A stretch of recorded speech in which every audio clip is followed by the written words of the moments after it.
aujourd'hui une table ronde sur les bienfaits du sport santé. Excellent. Et notamment, c'est toi Martin, je te paraphrase, mais Martin disait que les habitudes, c'est plus facile de poursuivre des habitudes qu'on a pris tôt que de se créer de bonnes habitudes une fois qu'on en a pris d'autres.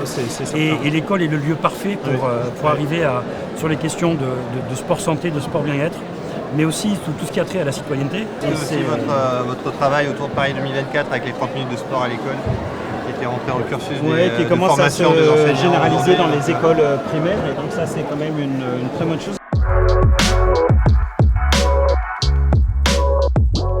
Au sein de ce stand, il y a aussi une activation à travers le jeu en réalité virtuelle qui a été développé par la MGEN, le défi Martin Fourcade.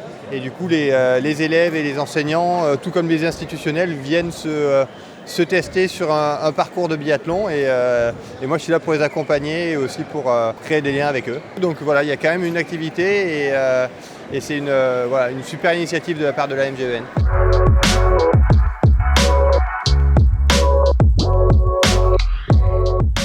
La tanière du bien-être, c'est un espace qui est animé par l'association Adozen, qui est une association de promotion de la santé, de la citoyenneté et de la solidarité. Et aujourd'hui, ce qu'on propose, c'est le diagnostic Feel Good. Donc c'est un outil qui permet aux jeunes et aux professionnels de l'éducation de se positionner un petit peu, de voir où ils en sont sur la santé et le bien-être, et d'analyser la différence entre les pratiques quotidiennes et les perceptions, représentations qu'ils peuvent avoir de la santé.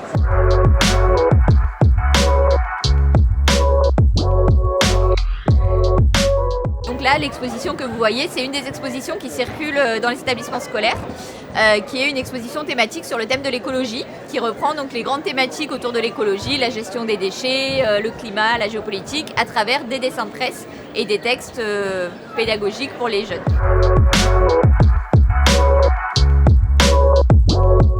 On est les partenaires historiques de l'École de la République.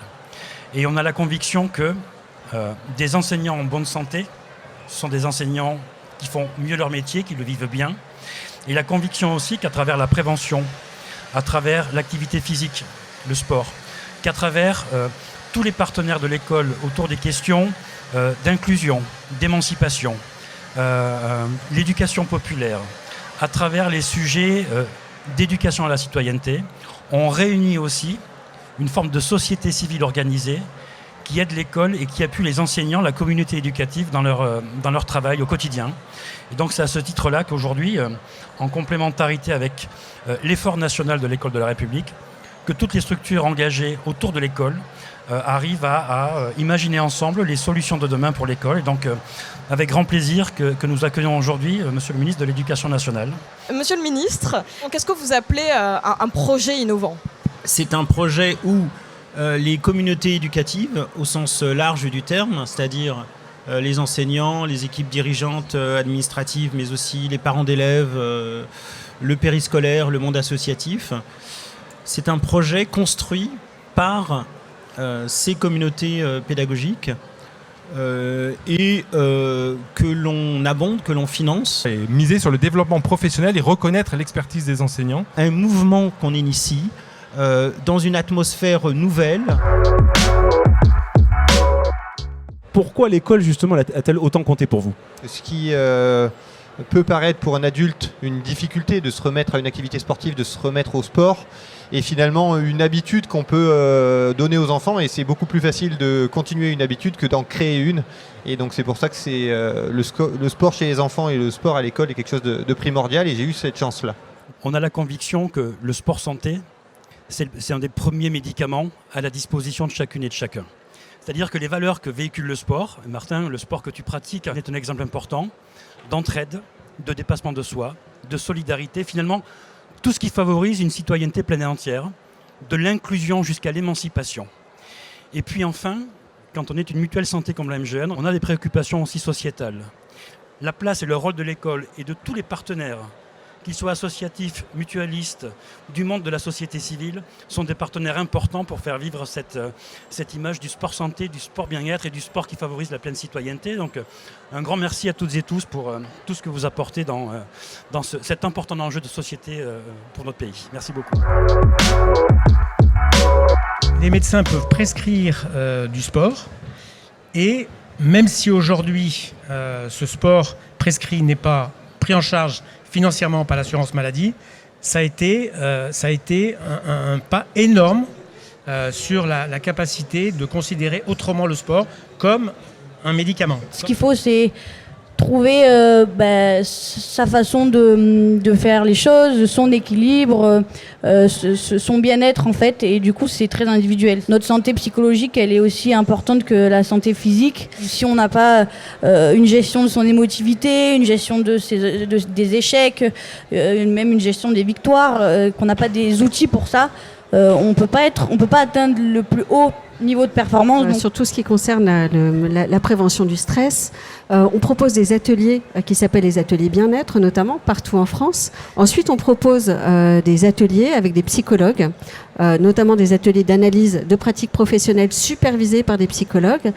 qui permettent aux enseignants avec qui on travaille d'échanger sur leurs pratiques. Le stress vient des relations négatives au travail. Et c'est un élément sur lequel on intervient beaucoup pour accompagner les profs, pour accompagner les équipes éducatives, quelles qu'elles soient, à gérer les incivilités, pour trouver des solutions positives à des situations très difficiles, à des situations très tendues, pour petit à petit renouer avec les chemins du bien-être au travail. Merci à tous les trois.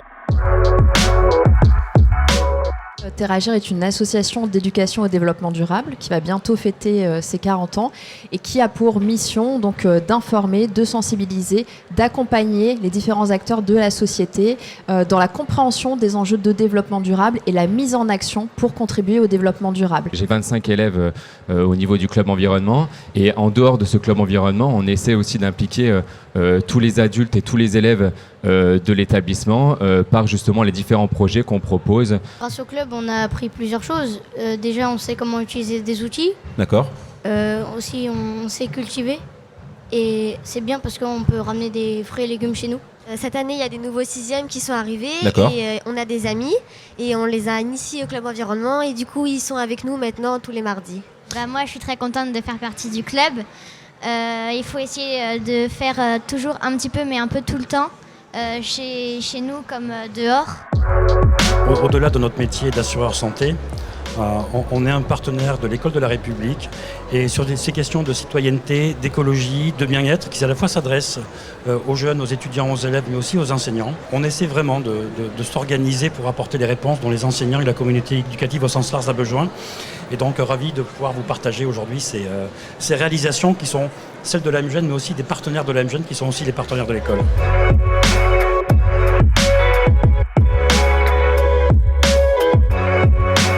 Le stade de la MJeunes, c'est vachement bien, on s'amuse, on rigole bien, il y a pas mal d'activités, on découvre des choses. Moi franchement je pense revenir un jour et m'inscrire à la MJEN.